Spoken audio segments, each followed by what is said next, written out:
بسم الله الرحمن الرحيم. عندنا عرض النهاردة 20 فدان على الصحراوي على طول، على طريق الصحراء مصر اسكندرية الصحراوي على طول. قبل ما نبتدي العرض فضلا وليس أمرا، اللي مش مشترك في القناة ينزل يشترك ويفعل زر الجرس عشان يوصل له كل جديد. أولا كل سنة وانتم طيبين، رمضان قرب وكل مشاهدينا طيبين، وكل الشعب المصري والشعب والوطن العربي والعالم كله طيب، ويا رب تبقى سنة سعيدة على الكل. عرضنا النهاردة 20 فدان، ادي طريق مصر اسكندرية الصحراوي، وادي الترعة ال20 فدان بيرو بحاري. الكوبري ده شغال بس صاحبه معطله لان الناس بتعدي عليه، وهو مش زارع حاجة في الارض مزروعة. دي الترعة البحاري اهي. المية بتقطع هنا تلات وجمعة، وبقية الأيام شغال. هذه المية البحاري اهي، الترعة اهي، وادي الكوبري ده شغال، يعني يا دوب يتعمل الجنب ده خرسانة ويتردم رمل شوية حصو ويشتغل. ادي الترعة. طيب ادي المزرعة او العرض اللي بنصور فيه. احنا من اول الجزورين ده جنبه مصرف، احنا لينا النص فيه، تمام، لغايه اخر الجزورين ده. الواجهه دي تقريبا في حدود ال 220 240 متر. الفيلا اللي هناك دي تبع ال 20 فدان، دي معموله على 2000 متر، متحوطه بسور. الدور الاول 160 والدور الثاني 160. هنصورها برضو. الارض كانت مزروعه مانجا، كانت مزروعه رمان، بس صاحبها راجل لواء فمش حابب الزراعه يعني. اهو الارض اهي، اخرنا البوابه اللي هناك دي. طيب تعالوا نمشي كده شويه. النخل ده على اليمين وعلى الشمال ده في وسط المزرعه. اخرنا الزرع الاخضر اللي هناك ده، والجزورين ده اخرنا. وهنا المصرف اللي هناك ده لينا النص فيه. الارض ارض مشاريع بصراحه، يعني اللي حابب يعمل مشروع على الارض دي ممكن. طبعا البيع بما فيه الفيلا اللي موجوده دي. قلنا على الطريق الصحراوي على طول 20 فدان. الارض تروي بحاري، وفيها كمان بير خاص بيها معين متحلل، وهنعرف هنبقى نكتب في صندوق الوصف التحليل بتاعه. احنا ماشيين كده في نص الارض. ده جزء على اليمين، ده غالبا 10 مقسوم 10، وهنا ده اللي على الشمال برضو 10. دي كانت مزروعة مانجا كيت ومانجا زبدية، بس صاحبها يعني الناس اللي كانوا ماسكينها اهملوا فيها، وصاحبها قلع الشجر وخلاص سيبها فاضية، بيبيعها على انها ارض مشاريع. اللي يجي بقى ربنا يكرمه فيها، صاحب النصيب هيلاقي منها الخير. التربة بتاعتها حلوة جدا، يعني هي التربة اهي رملية بس مش سفو، يعني تربة حمراء اهي. الرمان ده طلع لوحده على فكرة، من غير سقية ولا اهتمام، لان هي كانت مزروعة هنا رمان، طالع لوحده، تمام اهي.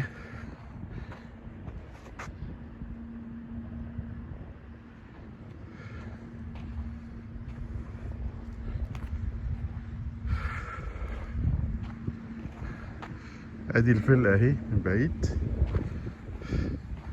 الارض سهل انها تتصور من حتى من فوق الفيلا يعني، بس انا قلت ايه نتمشى فيها شويه كده. الجو حلو النهارده، احنا في شهر 3 رمضان ان شاء الله، فاضل له حوالي 6 ايام. كل سنه وانتم طيبين، نجعلها ايام بركه وخير يا رب.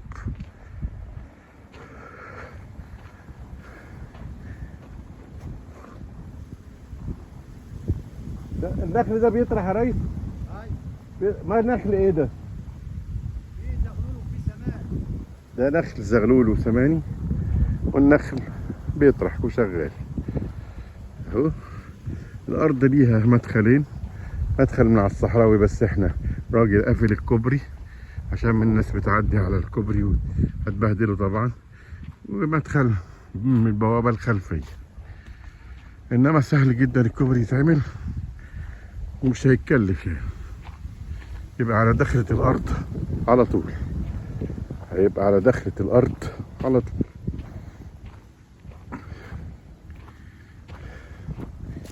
الارض ما شاء الله الله اكبر، تحس ان هي ازيد من 20 فدان، تعتبر عزبة يعني، الارض تعتبر عزبة.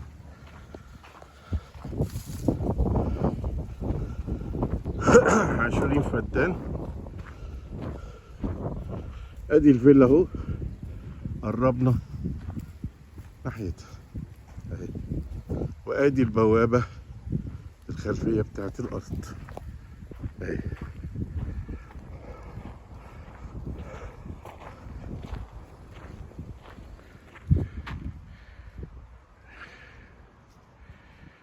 ممكن يتعمل عليها مشاريع سهل جدا.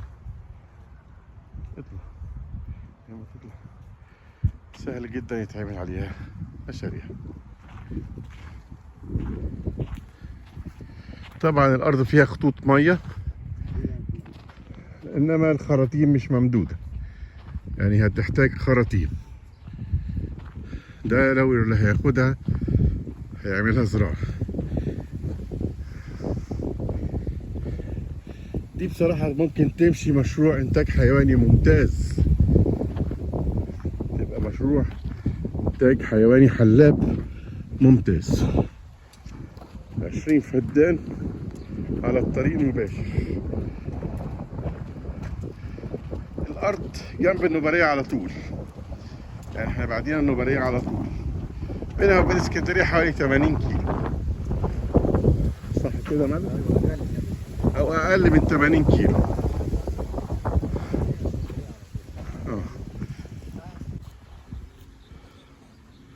معلش الفيديو قطع، هنكمل، يبقى ده ملحق للفيديو اهو.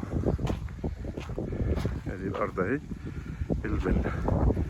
هنطلع نصور الفيلا والارض من فوق، نوريكم الطريق مصر اسكندريه الصحراوي. مفيش مشكله. العربيه كده فيها مشكله انها؟ لا مفيش مشكلة. طيب انت معاك مفاتيح الفيلا صح؟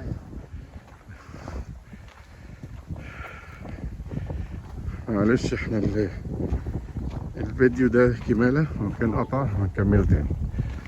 ادي البوابة الاخرانية اهي وصلنا لها، وادي الفيلا ليها مدخل لوحديها، دي حواليها سور حوالي 2000 متر يعني نص فدان، والفيلا مباني 160 متر تحت 160 متر فوق، يعني 320 متر مسقوفين. هنخش نصور الفيلا من جوه، والسور ده نهايتنا، ونهايتنا هناك عند العربية بتاعتي اللي هناك دي، عند الطريق الصحراوي. تمام.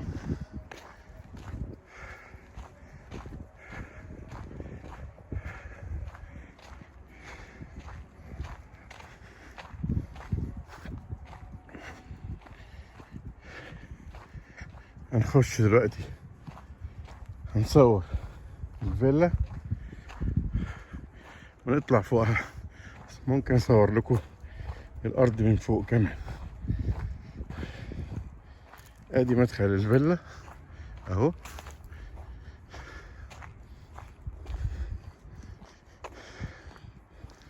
معمولة خرسانة طيارة زي ما بيقولوا.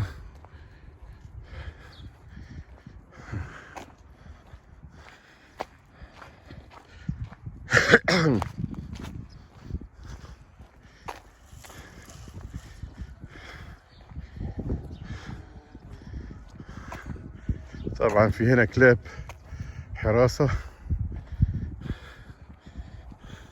يا ريت يا ريس تحبس لنا الكلاب دي. ايه انا مش خايف بس عشان خاطر النجاسة بس. كلاب ولف. ايه ده؟ كلاب ولف ما تخافش. تعال ايوه ماشي بس بعدها. خش انت بس، خش وانا معاك. انا معاك انا اهو. هرجع بس ده عشان يطلع. دي كلاب اهي للحراسة اهي. تعال ادي الفيلا اهي. ادي الفيلا. هي الفيلا عايزة ارشدك. تعال شوية صيانة. حواليها سور ودي نافورة اهي فسقية. خش. ودي اهي السور. ادي مدخل الفيلا. الأوضة دي ادي يا ريس زي مخزن. مخزن. الأوضة الأولانية دي تعتبر مخزن بس ممكن تفضى يتحط فيها ترابيزة بنج أو حاجة أو قاعدة يعني.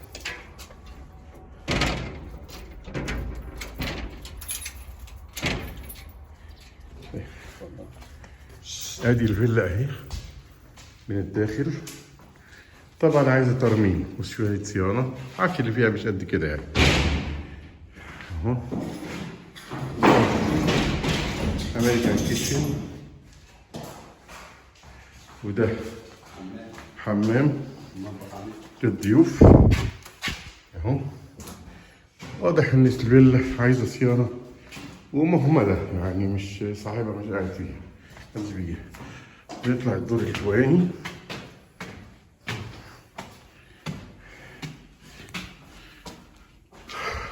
اهو.